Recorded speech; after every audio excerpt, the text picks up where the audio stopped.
talking about in order to live up to the legacy of Martin Luther King Jr., we basically... I just want to say something. Ben Shapiro was against the civil rights movement. Okay? I'm not even saying that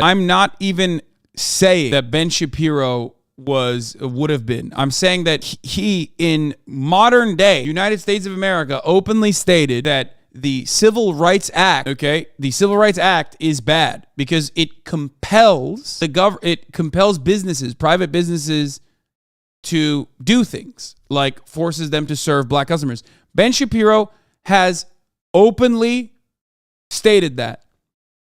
The victims of Andrew Tate is FAC, apparently.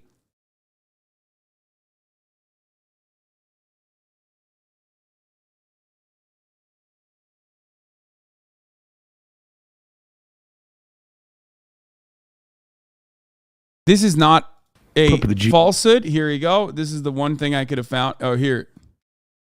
Wait, this is from a month ago. Wait, what the fuck? Practical matter needed to be able to cudgel people away from bigotry. You can make that case. I don't make that case. I think that the federal government was perfectly justified in going to the states and obliterating all of the segregation regimes that existed in the states. I do not think that the federal government had the power constitutionally or morally or philosophically to compel individuals not to engage in constitutionally protected behavior, even behavior I don't particularly like, for example, banning Jews at country clubs. I'm a Jew, not in favor of banning Jews at country clubs. I'm not in favor of banning black people from restaurants. Do I think that the federal government, had the power to compel the individual bed and breakfast owner to determine the federal government could override that person's priorities in terms of who they had in their house? No, I don't think the federal government had that power. However, he's literally saying, like, the federal government cannot compel private businesses to engage in segregation. He says that it is immoral, not the act of like engaging in segregation as an individual business owner, but the federal government telling individual businesses they can't do that. He says it's unconstitutional, immoral, unjustifiable, and unethical.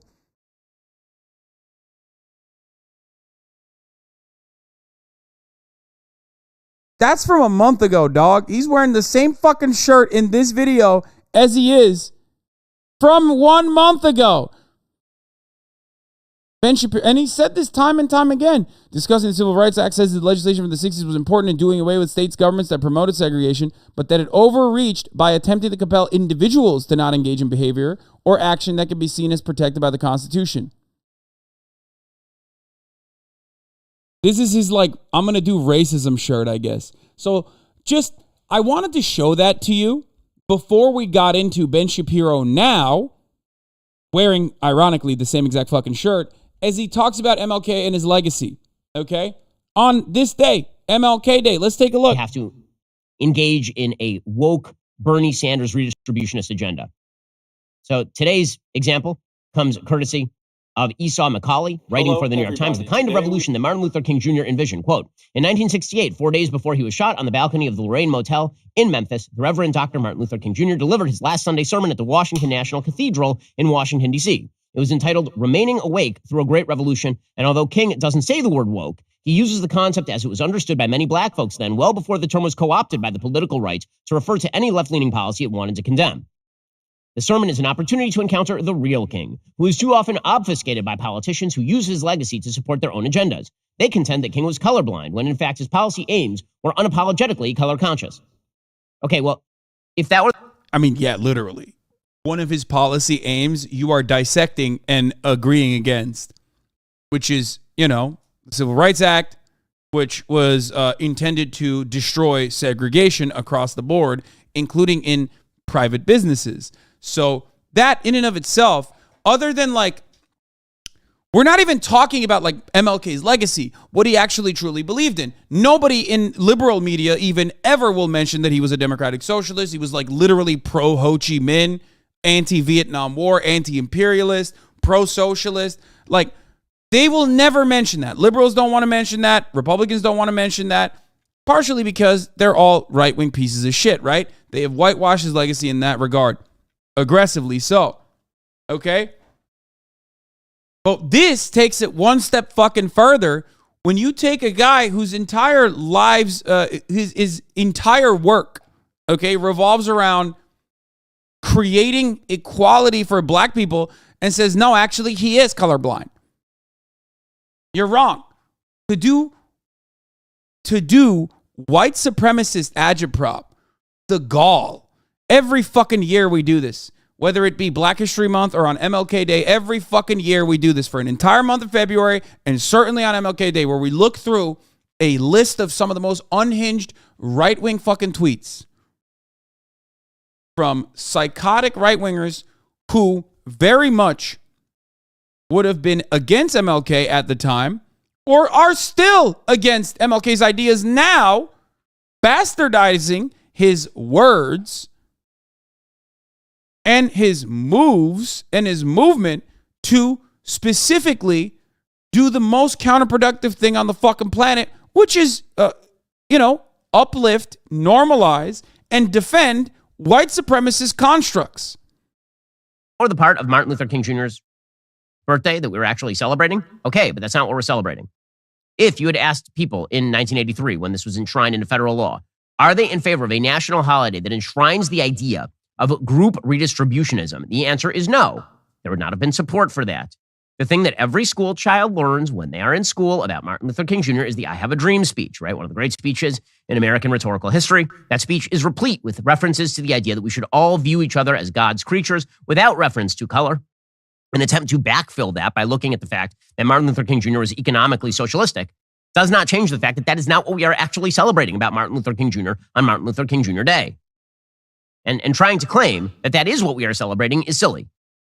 I mean, 67% of America was against MLK at the time of his assassination. 67%. So going back to that era and using like the way that people like what people thought about MLK or his agenda as a good metric is pretty fucking silly, I think. Especially if we are now living in 2023 and you understand that you're supposed to, look at him as a positive figure, right? Because Ben Shapiro is not stupid enough to shit on MLK, because that's like a pretty obvious way to be like, oh, you're a fucking gigantic racist.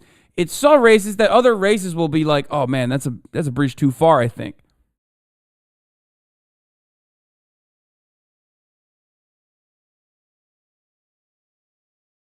Or that that's what we should be celebrating, because in order to celebrate the part of the legacy we like, we have to celebrate the whole thing. Wrong. We don't have to celebrate his treatment of women, and we don't have to celebrate his socialistic redistribution. Oh, here we go. At least he's honest about MLK's background to shit on him. His policies, but like in a woke in a way that is like appropriate. There are a bunch of things about Martin Luther King Jr. that are not the his treatment of women part. I'm talking about his socialism. Worth celebrating, and then there are a bunch of things that are worth celebrating, and those are not the same thing. However, again, the idea here is that if you really, really want the Martin Luther King Jr. revolution, what you need is a compelling case for reparations based on the debt this country owes its black citizens. By the way, even if you were going to make this case in 1968, like directly in the aftermath of Jim Crow, it's very difficult to make that case in 2023. You're talking about half a century later. But, says this columnist for King, waking up is not simply understanding that racism is bad. It is acknowledging that racism created generational wealth for white Americans and robbed black Americans of the same economic boost. The racial wealth gap King highlighted in his sermon not only persists, but according to some studies is basically the same as it was in 1968. Well, then I have a question. The United States has undertaken spending of tens of trillions of dollars in social redistributionist schemes, ranging from food stamps to welfare to government-subsidized housing to government-subsidized college admissions policy that is racially discriminatory in nature. And the wealth gap remains. Why is it that wealth gap remains when it has closed for virtually every other minority in the United States? The answer certainly has to do some with history, but a lot of it has to do with the fact that you have a 75% out-of-wedlock birth rate in the black community. Yeah, dude, what a fucking slimy, gross loser, dude. Yo, even on MLK Day, you got to respect it a little bit. He is so insanely racist. He could not even take one day off from the racism. You know what I mean? He's just like, nope, I'm going to go extra hard on this day, okay? That's what MLK would want me to do. Jesus fucking Christ, dude. Hitting all the high notes. Black people are born out of wedlock. It's like, dude. There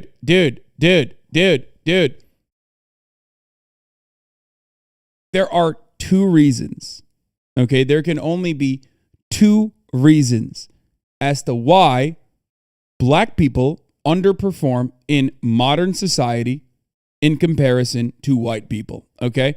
And we're talking about like middle-class black American versus a middle-class white American family. Their children and their children's performance is going to be drastically different, okay?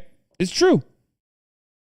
Now, it's either external factors such as their material conditions and centuries of segregation and slavery, and also, of course, the impact of such institutionalized, codified segregation and also racism, discrimination, still being a very prominent feature of black existence in contemporary society.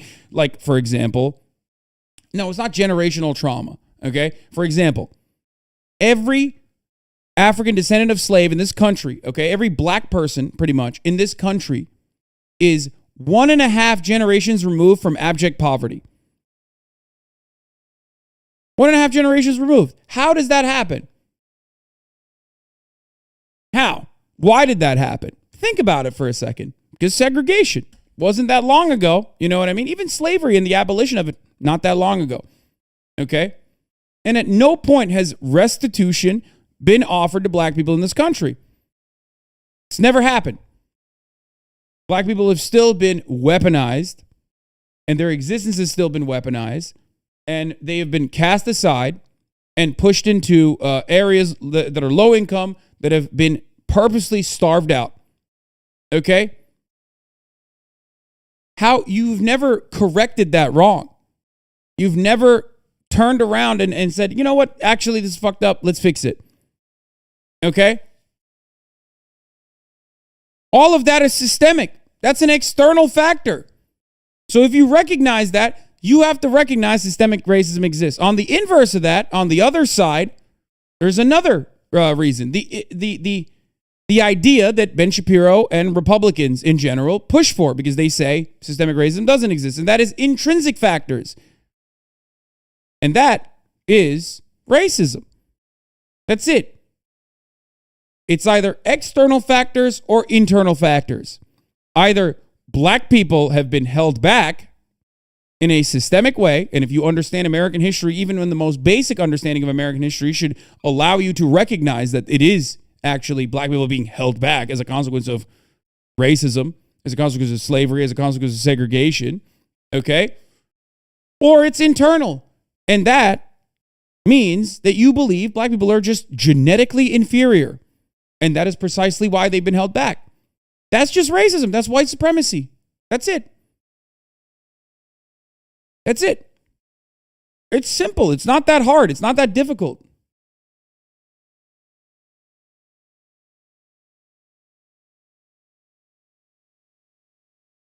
And now, of course, it's now considered a faux pas to be so open about your white supremacist values, which is precisely the reason why these guys dance around the subject. They say it's culture.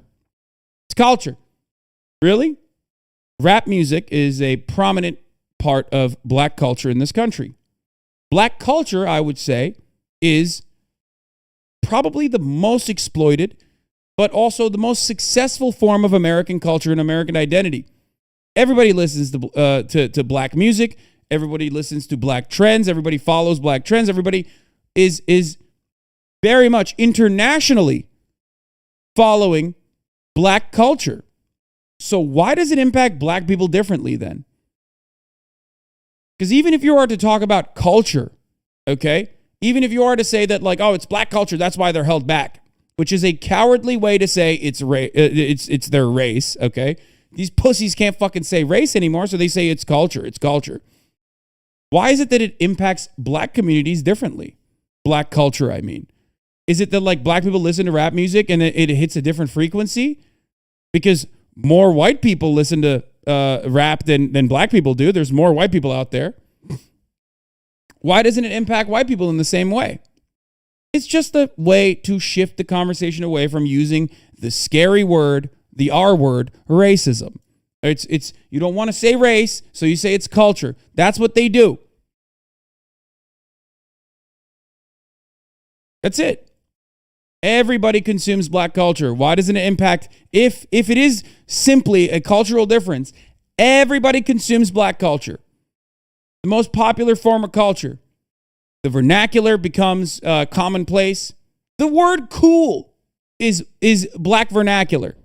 Okay? It is. Everybody says it. Ben Shapiro says it. So what's up? Why is it that only black people supposedly are, impacted by this?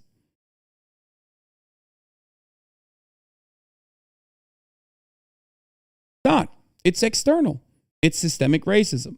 But of course, these motherfuckers don't want to admit that because that would undermine their entire worldview because they're racist. That's it. You have dramatic educational underperformance in the black community. Now, you can go back to the original sin here and you can blame it on the original sin. And that's all well and good. But the decisions that are going to change the trajectory of the wealth gap in the United States are decisions that are made today, not by governments who sign checks. They're decisions made on an individual level to be responsible and to help make life better for your children. That is the story of how groups, generally speaking, rise in the... What does birth rate out of wedlock have to do with these things?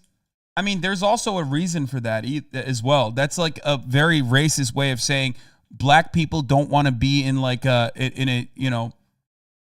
two parent household because like they're promiscuous. It just goes back to like black men being violent and the age old stereotype of like black men being primal and animalistic and violent and like hypersexualized. It's like a very common fucking trope that Ben Shapiro is like trying to pinpoint.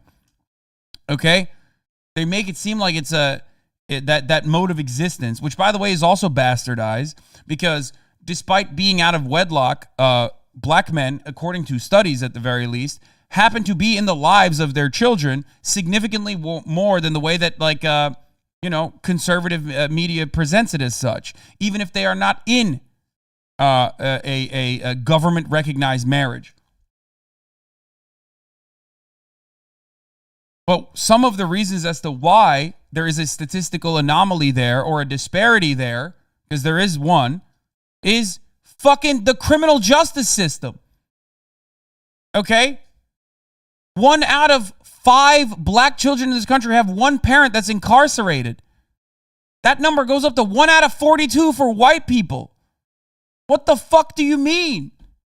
That's crazy. Oh my God, I can't believe.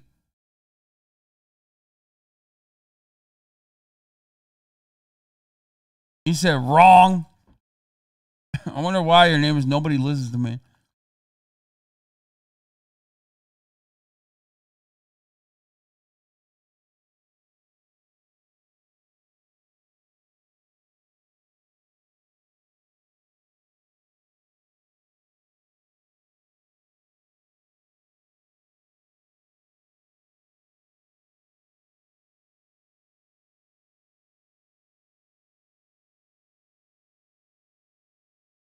Why do we have so many fucking weird like sock accounts in today? Yeah, new account. Whoa, calm down, Roid Rage. I'm saying it wrong. That's true. Roid Rage. Oh, school's out. It's MLK Day. That's why. A lot of people are on their burners talking shit. Here, take 30 seconds off. Reconsider what you said. My man said Roid Rage. I fucking wish. United States. Members, individual members of the groups, not as groups, individual members of the groups make good decisions. When they make good financial and personal decisions, the wealth in their family increases. And when the wealth in their family increases, it increases intergenerationally. This is how you cure the problem. I will agree with you about the problem with the evils of Jim Crow and slavery. Of course. And I'll agree with you that obviously puts some groups behind the 8 ball to start with in 1965. But when you're talking about 2023, and the people who are now experiencing the wealth gap being born 40 years after the Civil Rights Act, then you got to start asking questions as to how do you choose to solve the problem? But the answer is that we are just going to say that we need to recommend the same solutions that Martin Luther King Jr. was talking about. 1 in 5 incarcerated, but isn't it the fault of the person who committed the crime? Genuine question, because that will be the conservatives' argument. Better call Saul. That's a great question. Most crime, is not a consequence of people being evil or bad or wrong. Crime is a consequence of poverty. if you recognize